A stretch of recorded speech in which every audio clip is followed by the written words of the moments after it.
The bonfire story. It was supposed to be the biggest party of the year, one that everyone would remember for the rest of their lives. At least, that was the idea when Kendra's older brother, Ryan, gave her the keys to their family's cabin for the weekend. Tucked away deep in the woods by the lake, it was the perfect spot for an unforgettable night. There was a clearing nearby, ideal for a bonfire, and no neighbors for miles. No one to tell them to keep it down, no one to interfere. Kendra, a high school senior, invited everyone. Word spread like wildfire.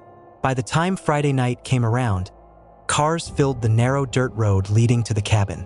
Over 100 people showed up, laughing, drinking, and dancing beneath the moonlight. Someone had set up speakers, and the music thumped through the trees. It felt like freedom as night fell.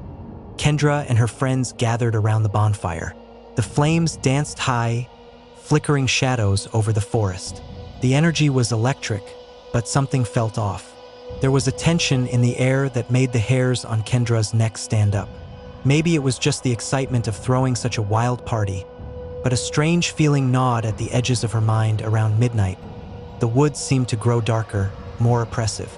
The bonfire, which had once cast a warm glow, now threw distorted, jagged shadows that twisted unnervingly.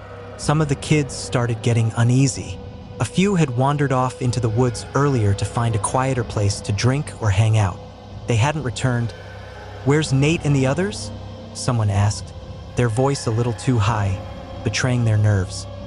"They probably found a place to hook up or something," Kendra said, trying to brush off the growing concern in her gut.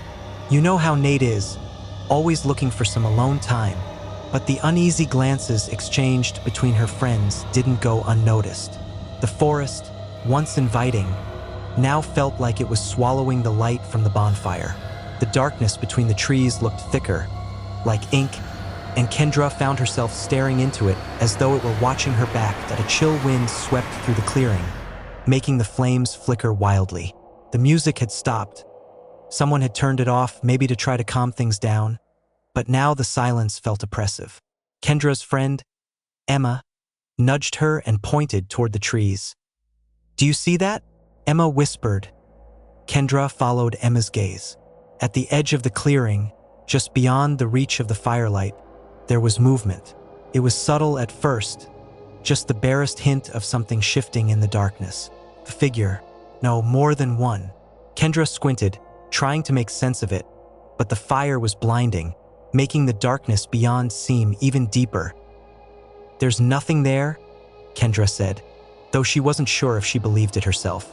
"Probably just Nate and those guys messing around." Emma frowned, clearly not convinced, but Kendra wasn't about to let a little paranoia ruin the night. Still, something inside her urged her to gather everyone closer to the fire as the night crept on. More people started to notice the absence of their friends. A girl named Mia came rushing back into the clearing, wide-eyed and shaking. She looked disoriented, her clothes torn as if she'd been caught on branches or thorns. When she finally reached the fire, she was gasping for breath, her eyes wild with panic. "They're gone," Mia wheezed. "They're gone." "What do you mean, gone?" Kendra asked, feeling her stomach drop. Mia looked back at the trees, her face pale. "We went to the lake to see the water. Nate, Chris, all of them.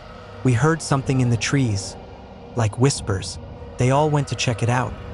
But they didn't come back." The fire crackled, and in the distance, a branch snapped loudly. Everyone froze. "There's something out there," Mia whispered, her eyes darting around the shadows. Panic began to ripple through the group. Some people grabbed their phones to call for help, only to realize there was no signal. The more they tried, the more frantic they became. Kendra's heart was pounding in her chest, her mind racing. She couldn't let the party descend into chaos, but something was very, very wrong. "We need to stick together," Kendra said, trying to keep her voice steady. "No one go into the woods. We'll wait here until the others come back." "They're not coming back," Mia shouted, her voice cracking. "We need to leave."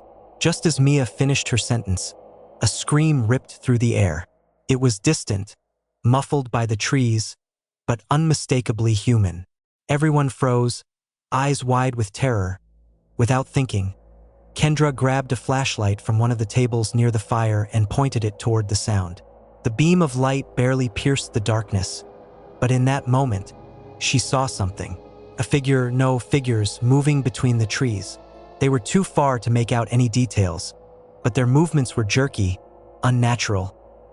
"Kendra," Emma whispered, her voice trembling. "What the hell is that?" Kendra didn't answer. She couldn't. Her mind was racing. She swept the flashlight around, but whatever she had seen was gone, swallowed by the darkness again. The group began to huddle closer to the fire, their fear palpable. Another scream, this one closer, sharper, followed by the unmistakable sound of someone running through the woods, crashing through the underbrush. It was Nate, his face pale and slick with sweat, his eyes wide with terror as he burst into the clearing. "Run," he gasped. "Run now." But before anyone could react, something emerged from the trees behind him. It was tall, impossibly tall, its limbs long and twisted like dead branches. Its skin was pale, almost translucent, and its eyes, they glowed with an unnatural, sickly light. The thing moved with a horrifying speed, closing the distance between itself and Nate in seconds. Kendra screamed as it grabbed Nate, pulling him back into the darkness. His screams echoed through the night, and then nothing. Silence. For a moment, no one moved. No one breathed. Then chaos erupted. People scattered in all directions, sprinting toward their cars, toward the woods, anywhere they thought they could escape. Kendra, Emma, and a few others bolted toward the cabin, slamming the door shut behind them. "What was that?" Emma screamed, her back pressed against the door. Kendra's mind was racing, trying to process what she had just seen. I don't know," she stammered. "We need to call someone. We need help." But as they fumbled with their phones again, trying desperately to get a signal, the cabin grew cold, unnaturally cold. The temperature plummeted, and the windows began to frost over. Outside, the shadows moved. "They're coming?" Mia whispered, her voice barely audible. Suddenly, the cabin's lights flickered and went out, plunging them into darkness. The only light came from the pale moon outside, casting long shadows across the room. From the corner of her eye, Kendra saw something move by the window. A face, twisted and wrong, peering in at them. Then, with a crash, the door splintered open. The next morning, the authorities found the cabin. The bonfire had long since burned out, leaving nothing for us but charred logs and cold ashes. Of the dozens of kids who had been at the party, only a few remained, shivering, terrified, and unable to speak of what had happened in the woods that night. The others were never found.